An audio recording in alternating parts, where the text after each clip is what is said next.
This chest and abdominal radiograph demonstrates the presence of pneumomediastinum, pneumoperitoneum, and pneumoretroperitoneum.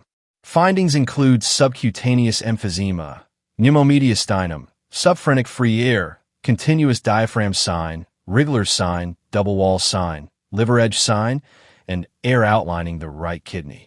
This chest and abdominal radiograph demonstrates the presence of pneumomediastinum, pneumoperitoneum, and pneumoretroperitoneum.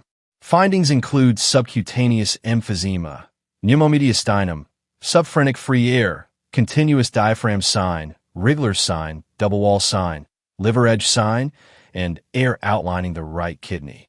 This chest and abdominal radiograph demonstrates the presence of pneumomediastinum, pneumoperitoneum, and pneumoretroperitoneum.